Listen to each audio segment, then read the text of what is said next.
So Darren came to our office not so long ago, sat on the catalytic couch, and we talked. And I said, you know what, Darren, I've been coming to your meetups. I should actually come and, how about me coming and talking to your group? And he said, yeah, that'd be great. And this is a really cool space that you got here, and it's fun to be here. And hopefully I can come for more of these in the future.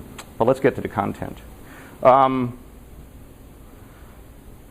As I mentioned, I've been on online marketing. I've been involved in digital marketing, mobile, all that kind of stuff. And there was about 2 months that I was getting really, really frustrated with what I was experiencing, sitting down with clients and seeing where they were in this process and seeing what we were able to deliver and everything. And I started realizing that I didn't have a why. I had a what. I had all these techniques. I had all these methods. I had all these ideas. But I didn't have a why. Why am I doing this? Why is the client doing this? What's my objective here? And it was actually getting me down.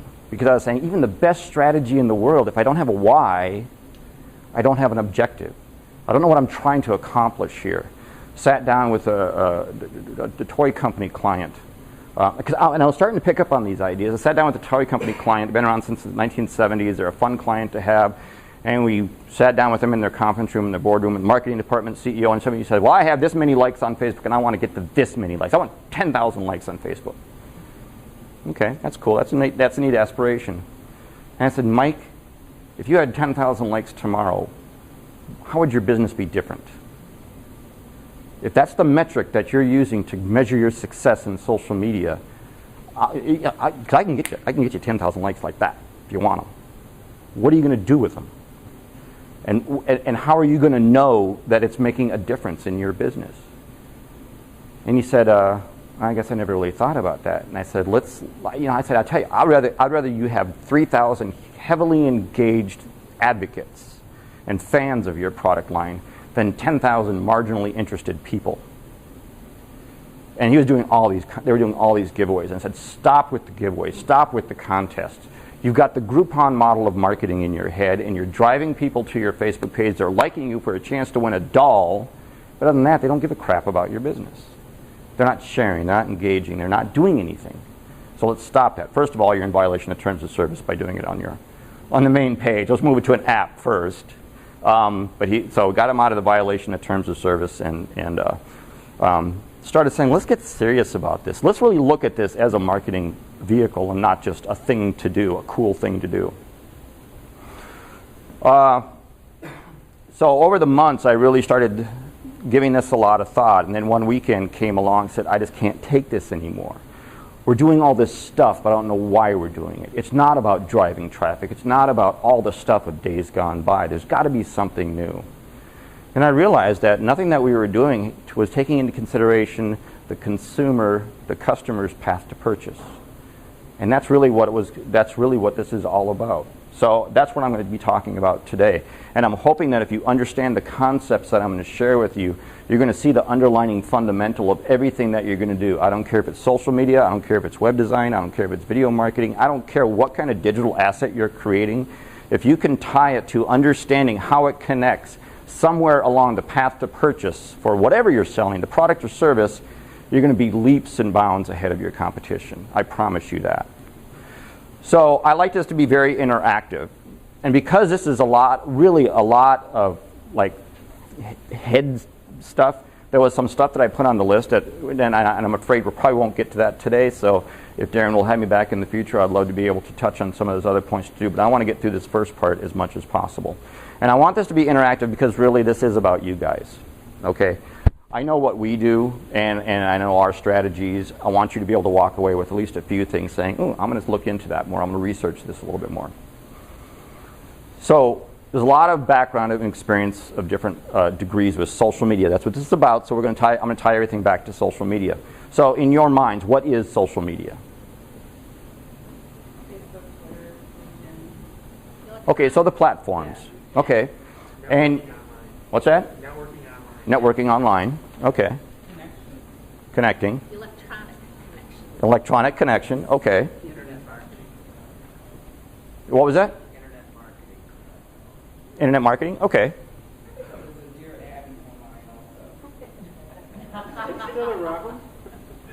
Actually, there's some validity to that.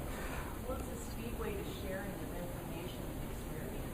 It really is. It really is. I mean, this conversation is, when we have a conversation, when Darren and I talk, that's a linear conversation, back and forth, one way. But now if Darren starts talking about, oh, you know, something that I did and you guys are hearing it, now we're seeing the geometric benefit of this linear conversation. As you guys are listening to this conversation because you all came to Darren's meetup, he's got some authority. You know, you trust him to some degree. I don't know how much they trust you, Darren, but to some degree they trust you because they showed up here. So that's kind of that model, the brand advocates or what have you. But it is a conversation on steroids. It is the amplification of a conversation. Of course, I always have to tell brand managers, be careful because you are dealing with amplification. So you know, be prepared for the bad stuff. One of the first things I tell a business when I sit down with them, I don't care if it's a you know, hardcore B2B or a very simple local business, a typical B2C type client, I say the first thing I would really, really want you to do is stop looking at, first of all, I would love you to stop saying social media marketing. Just stop saying that. If you're there to market, you're already there for the wrong reason. You're already off target. None of us like to be marketed to. And if you're going to come into my social life where I'm sharing pictures of cute puppies or my kid's hockey game and stuff and interrupt that, my life there, by trying to market to me, none of us like to be marketed to. You know, we have three wonderful young ladies in our office. They're interns from St. Thomas, and next to our parking lot we got this giant frickin' billboard at the end of our parking lot. And I tell them every time I have this conversation with an intern, I said, "What does a billboard at the end of our parking lot say?" "I don't know." "You park right under it every single day. What does it say?" "I don't know." I said, "You don't know because it's not contextually relevant to you in your daily life." I call it the VW model. You don't, the day you buy a yellow VW Bug, boom, everybody's got a yellow VW Bug out there, and you're seeing them everywhere because that VW Bug is now contextually relevant to you in your life. So in online world, for so long we were all about the content. Build content to drive traffic. It's all about content is king and all of those things. We are so content rich in our daily lives that we have content overflow. So we have very good filters that we put up in our daily lives. And we're very good at filtering out stuff that isn't contextually relevant to our daily life. So as a marketer, if your main focus is just to pump out content and hoping that the right people see it, welcome to the 90s. That's an old, outdated model. And it doesn't work anymore because we have to look at how we each individually consume content. We're smarter than that. We know we are. And so the first thing I asked him, I said, stop calling it social media marketing. So we say, okay, I'll quit calling it social media marketing. And I said, so when we look at the fact that it says social media, I said, what I see often is that they tend to forget that first word, the social part. So they get on social media and they start posting coupons, the specials, and this is me, this is me, this is me, this is me, this is me. Oh yeah, there's a you out there too, but this is a me, this is a me, this is a me. You completely exclude me from the conversation about your business. You're totally indifferent to me in social media. You're not being social in social media. So I say, think of it as a product placement game. It's the game of product placement. You have a product. I said, I'm looking for opportunities to place my product using social media into other people's daily lives so it's contextually relevant to them. You know, if you sell a product and you're reaching out to your, well, take for example, this toy company. The ideal type of content you're going to see in social media is, there was this, she was like an au pair or a nanny kind of person, and she posted a picture on Facebook saying, no, I found it on Twitter. She posted it on Twitter, not to us, she posted it on Twitter but I was using social media to listen to the conversations about my brands out there. And she posted a picture saying, something like babysitting, playing with my favorite, my favorite groovy girl playing with her groovy girl. And groovy girl is one of the products that this company has. And by listening for keywords on social media and using tools, I was able to hear that. And then I engaged with her. And then she, ooh, wow, I didn't know you guys were out there, and we engaged using social media. So even though one of the products I was dealing with was a doll called Groovy Girls, I made it about her. I made it about sharing her picture and engaging with her content and acknowledging her as a brand advocate, or maybe not, maybe a junior brand advocate at that point. But engaging with her, and that suddenly now, so now through that, we started seeing more and more people posting pictures of their kids playing with the toys and what have you on our Facebook page. Because when I say when it comes to social media is, all social media is the same, but Facebook for sure, it's,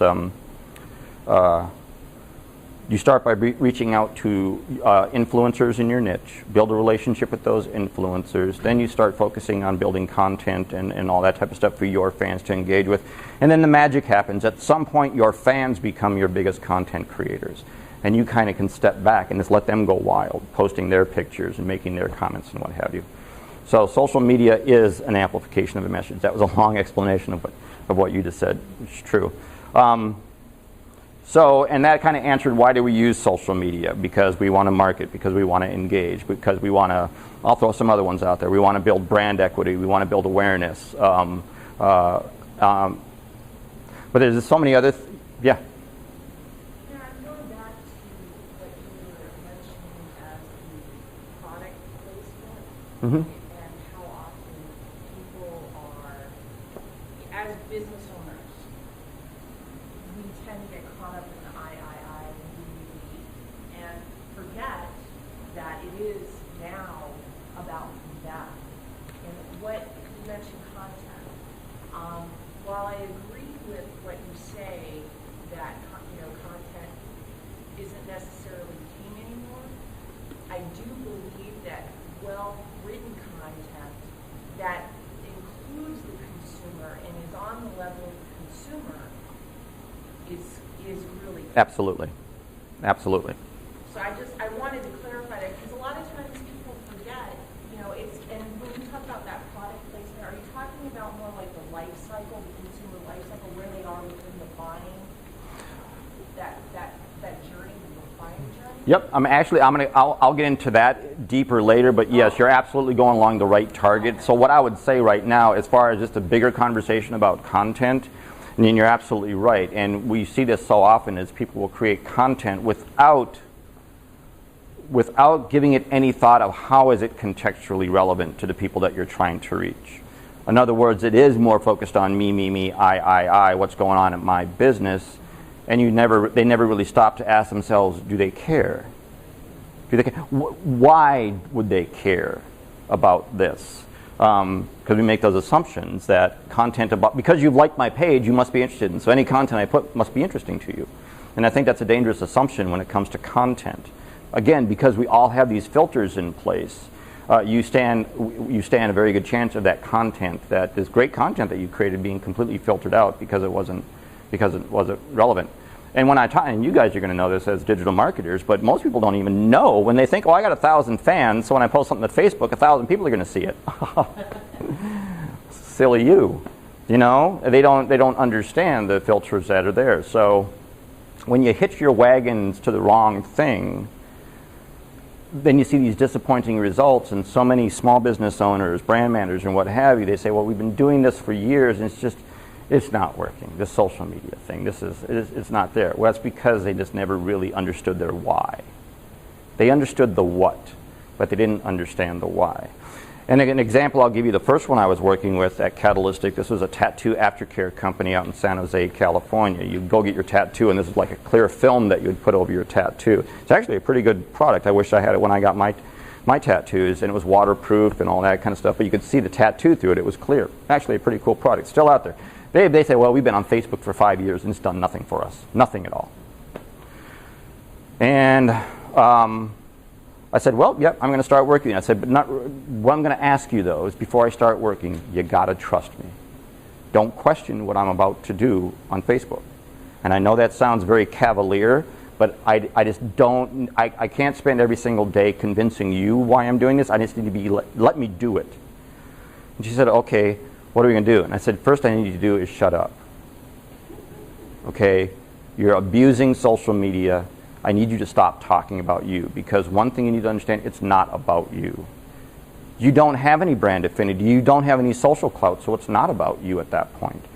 So I took them through that of reaching out to their, identifying their influencers in their niche, building a relationship. I said, it's much easier to build a relationship with 5 influencers than try and get 5,000 fans. So let's reach out to those 5 influencers and leverage their social network of 10,000 followers each. And then the next thing is, so take them through that phase. And I said, now we're going to be creating content that is contextually relevant. And then the magic happened where the tattoo artists and what have you started posting their pictures of them using the product and blah, blah, blah. And it just became viral. And then Inked Magazine called her and said, hey, we want to do a thing with you. And then one of the TV reality shows called her and said, hey, one of our tattoo artists wants. And she called me and she said, my God, things are happening for our company that had never happened before. This is so cool. And it was just, we could follow those simple steps. I mean, don't just create a Facebook page and it's blah about me. Find your influencers and build that relationship. So the next thing I have in here was to understand what our expectations of social media. Sure, we can say that as brand managers and business owners and what have you, our goal on social media is always to grow our business. And that's valid. Then we can get into the conversation about demonstrating ROI on social media and all that kind of stuff. There's a lot of conversations I hate to have. I really hate the ROI conversation when it comes to social media. I typically ask, I said, as soon as you can show me the ROI on your phone system, we'll talk ROI on social media. And I don't say that to be a smart whatever. I said, make it, I want to create some perspective here of what we're talking about. If you're a restaurant owner and you're out interacting with your customers, making sure that they had a good experience, what's the ROI on that? Because really, taking care of your customers in social media and making sure that you're responding to them in a timely manner and all these kind of stuff is customer service. And I've been in customer service for many years. Good customer service is often hard to nail an ROI to. Bad customer service can be pretty easy to tap ROI to. 0. I got no return on investment on 0. So we have expectations of social media, and what I would say, anybody that's getting into social media from the beginning, make your expectations realistic. Make them realistic. It's not the panacea, and it's not going to. It can, but I'll almost guarantee that it's not going to change your business overnight. But it's something that you need to seriously take a look at. So when we talk about social media, I want to put it in, like I said, putting social media in perspective. There are 3 types of media. That if you're in the digital world, online world, mobile world, whatever, there's 3 types of media. There's owned media, and that's that content that you create and things like that, things that that corporate media. There's paid media, which would be AdWords, Facebook paid, anything that you pay for. And then there's what's called earned media, and that might be a new one for some of you. Earned media is social mentions on Facebook, retweets on Twitter, repins on Pinterest with comments or something like that. And essentially what you've done is you've built brand equity, you've built relationships, you've built engagement to the point where your fans are becoming your content creators. That's earned media. And to me, that's the brass ring that you're shooting for when it comes to social media. And why would I say that earned media is better than any other type of media? Any guess? Because it's shared. They want to share it. They have control of it. They're able to do what they want. Absolutely. Yes, sir. Endorsed. What's that? It's endorsed. It's endorsed. That's right. It's not owned, so it's not mine. It's not brand messaging. I didn't pay for it, so it's not controlled by me. So it's valid. If I see 100 advertisements for a restaurant, I may not build it by those terms as it's a great restaurant. Yeah, well, you're more likely to at least check it out at that point. So earned media happens on social. Any other places that you think of earned media might live? You kind of touched on it just now. What's that? Word of mouth. Within the digital world, and I'm going to... What's that? Texting. Yeah, well, that's one of my favorite ones. When we talk... Oh, did my thing go away? Oh, my computer died, didn't it? Here, I start talking. I'm going to talk about, well, first of all, you mentioned word of mouth. This was a number that I pulled out yesterday. Word of mouth lives heavily on social media. Word of mouth recommendations convert 3 to 5 times higher than any other marketing channel. Why? Because consumers trust their peers more than they trust advertising. Converts 3 to 5 times higher. So, with that knowledge, would anybody question why earned media to me is what I'm shooting for, that brass ring? I want 3 to 5 times higher conversions on whatever I'm doing than you know, you can, I mean, at Catalytic we actually do very, very well at paid advertising, driving traffic, you know, conversions, all that kind of stuff. I'm excited for the new Facebook Exchange program where I can do, talking to a client this morning, it's really sad. I know I'm a geek when I get excited about the fact that I can do retargeting in Facebook using external content. I'm going, wow, that's exciting.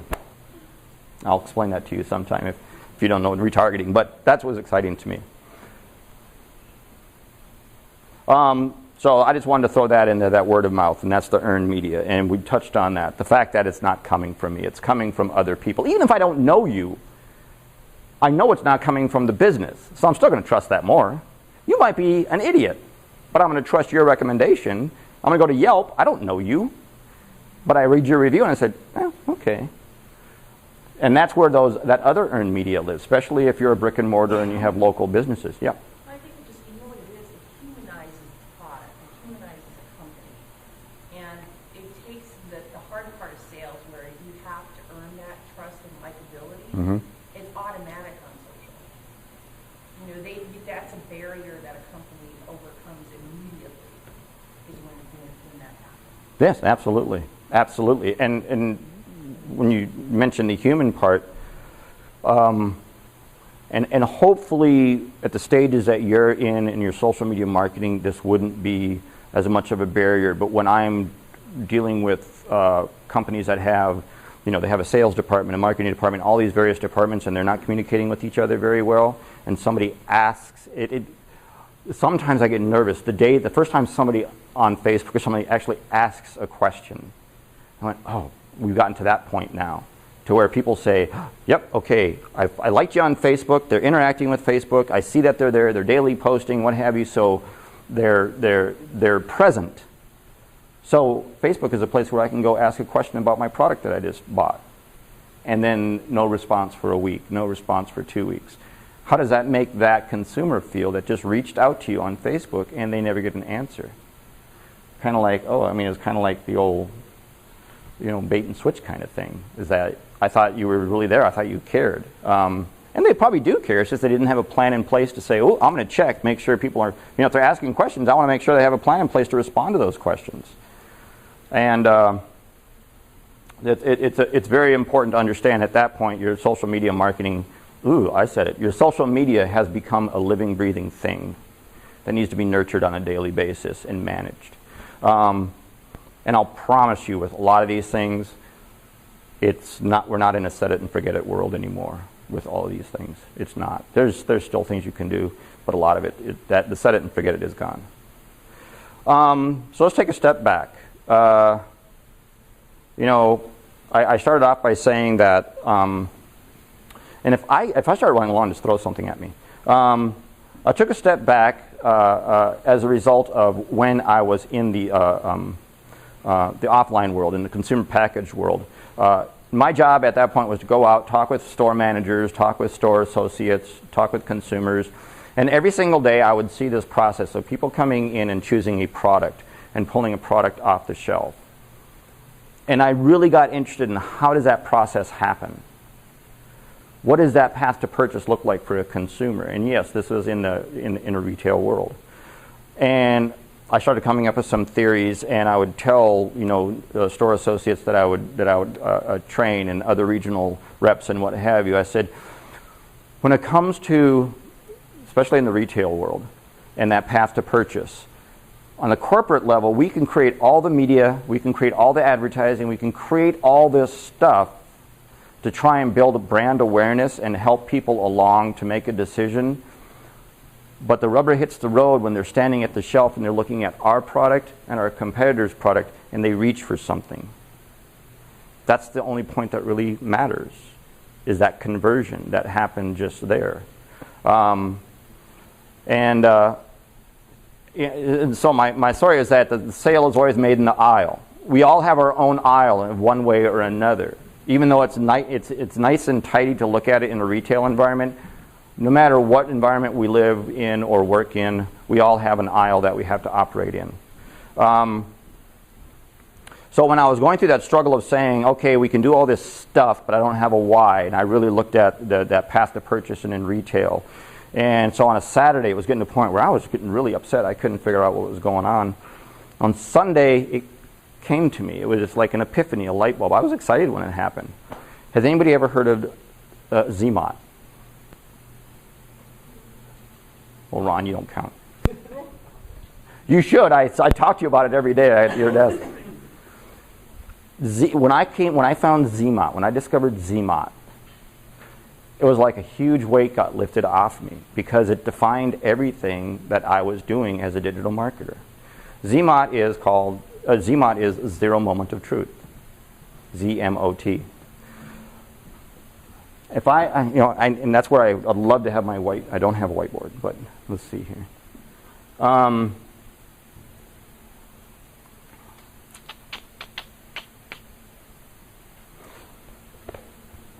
trying to come up with an alternative. Nah. Yeah. Okay. Do I have a notepad? All right, we'll do it this way.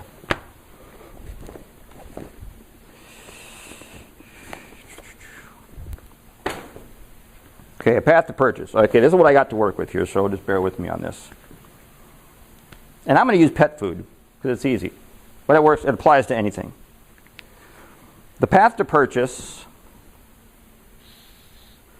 we'll just make it a straight line.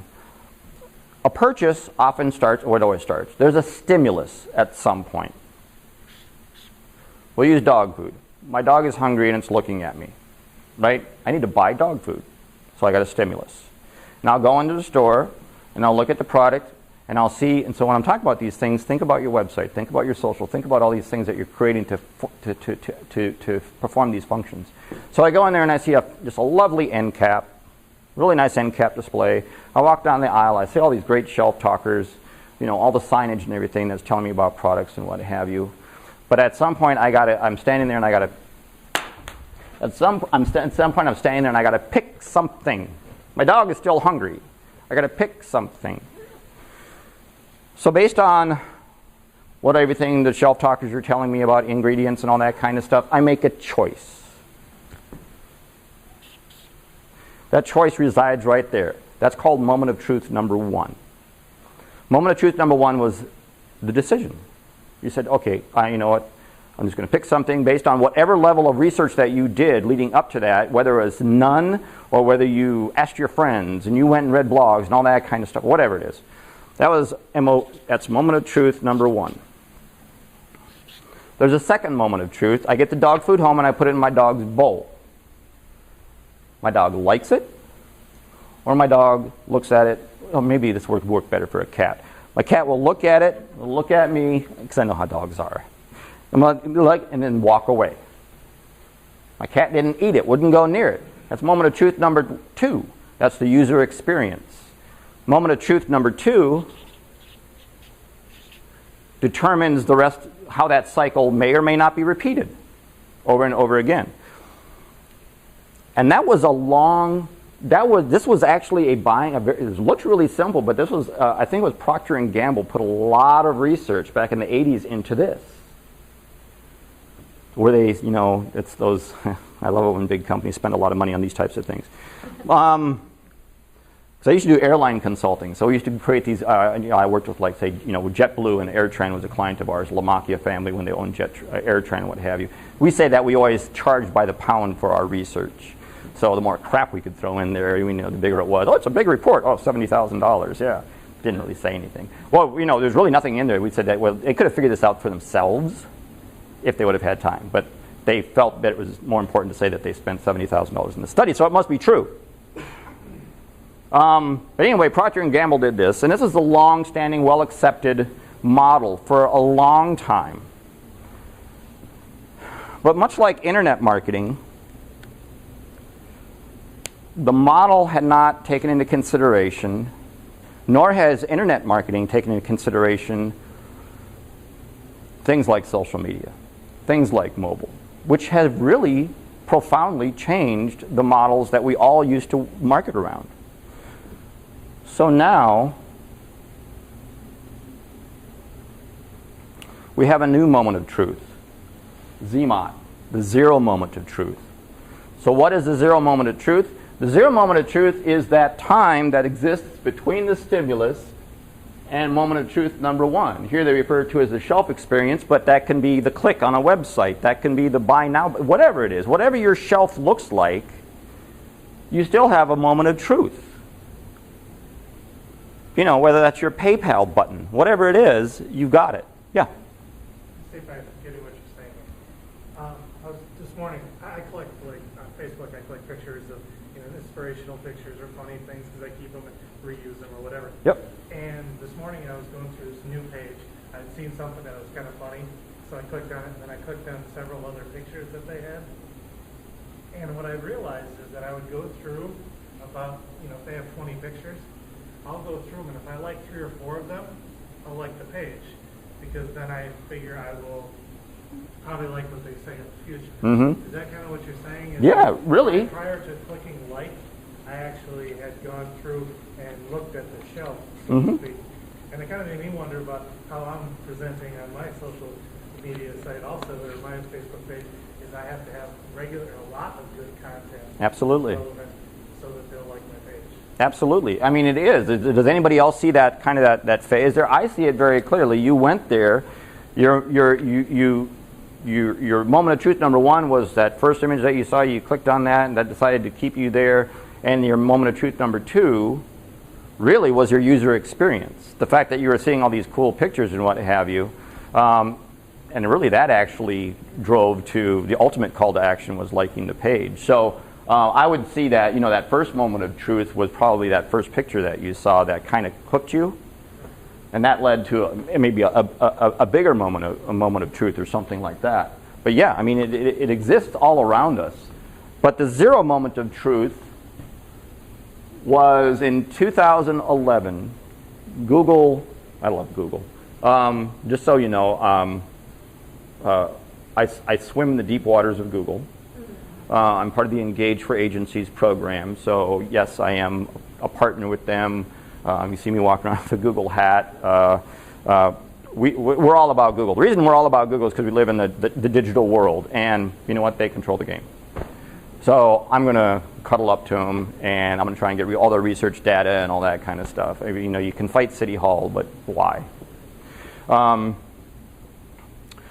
That's just like the underdogs. Okay, Facebook. I use Facebook all the time. I got so many Facebook pages that I'm an admin in. People ask me, "Are you on Facebook?" I said, "No, I'm not on Facebook." I'm on 20 other admins for 20 other pages. I don't want to be on Facebook at the end of the day. I'm on Google Plus. So I got, come on, Google Plus. I know you can do it. But even though, I mean, did anybody go to Google Day when they were here last month? Google Day for Entrepreneurs. The reason I mentioned that is because Google, Amy Klobuchar was there, R.T. Rybeck was there. It was a big event at COCO. It was an all-day event. And Google has made a large investment in the Twin Cities. Google's going to be here in one capacity or another doing an event every single quarter for the next 2 years. I would strongly encourage you, no matter what kind of business you are, be a part of some of those. Because no matter what type of business you have, once you get into the deep, dark underside of Google and really digging into their research, there's something for you that you can learn. Whether that's going to think insights or whether that's, whatever it is. There's great information there. And if we ever have lunch together, I'll show you some of this stuff. But Google went back and looked at this old model in 2011. So they did they did the research, 3,000 consumers across multiple verticals. They did, using their analytics, using surveys, and they did this big research program in 2011.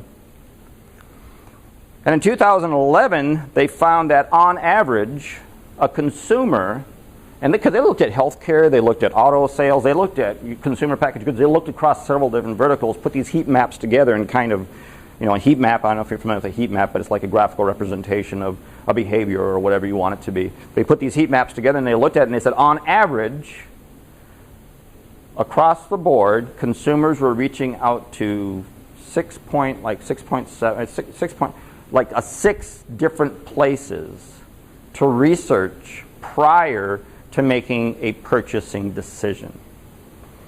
So that would be maybe the corporate website, maybe their Facebook page, maybe what your friends are saying on social about them, maybe review sites like Yelp, CitySearch, Insider pages. What are my friends on Foursquare saying about it? What are some blog things that I can find about it? So they found on average consumers were reaching out to 6 different places. That was 2011. 2012, they went back and did that exact same study. We were now using 11 point whatever different sources of information prior to making a decision. And that's profound, really, as a marketer, to know that if I'm just focused on one property and I'm not paying attention to all these other places where my brand can be represented or where people can go to find information to help them create a buying decision, I'm missing a huge opportunity to connect with them. And that's when I started realizing digital marketing is about creating opportunities of discovery. That's what it really is in my mind. It's not marketing. It's not converting. I'll let the other team members worry about that. For me, as a strategy guy for the team, it's about creating opportunities of discovery. Why do I say opportunities of discovery? Like I said earlier, nobody likes to be sold to. But we all love discovering a new product, a new restaurant, a new service, or something like that. If I run across a great new thing, I would say, Darren, check this out. This is the coolest thing in the world. But I'm not going to do that on a billboard. I'm not going to do that on a radio ad. Hey, you know what? There might be some cool TV ads that we'll share and cool and they go viral. If you ever happen to create a TV ad that goes viral, that's great. Go for it. But let's not put money in that bank. But when it comes to creating an opportunity of discovery, immediately I'm more emotionally involved and connected to that content because I found it. It's my discovery. And so therefore, I'm more likely to share it. Do you have the list of those 11? Yeah, I can. Here's what I'll tell you. I'm all about sharing. If this, with every fiber in my being, if you understand the zero moment of truth concept and you understand how to win the zero moment of truth game, no matter what your business or brand or service is, you're going to do so much better. And all you got to do is go to zeromomentoftruth.com. And you can get presentations, you can get the forums, you can watch the videos, everything. It's a Google property. Google just gives stuff away. They make enough money. All right, folks. I was listening to NPR, and Google just got fined. This was just recently. Google got fined $7 million. For something. Google got fined $7 million for doing something. And they're saying, $7 million, that's pretty big. And they said, well, yes, but if you put it in perspective, Google makes $7 million an hour. So they like to give away free content. Zeromomentoftruth.com. Yep. If you have a Kindle, go to your Kindle. Go to Amazon and just type in Zero Moment of Truth and download the free PDF book. Here's a book. You go to YouTube. Well, yeah, all the Google videos on Zero Moment of Truth are actually on YouTube. Of course, that's because it's a Google property. So this is where the zero moment of truth became my foundation for everything I do. And I'm going to share some other things with you. How am I? Am I way over or what? No, I mean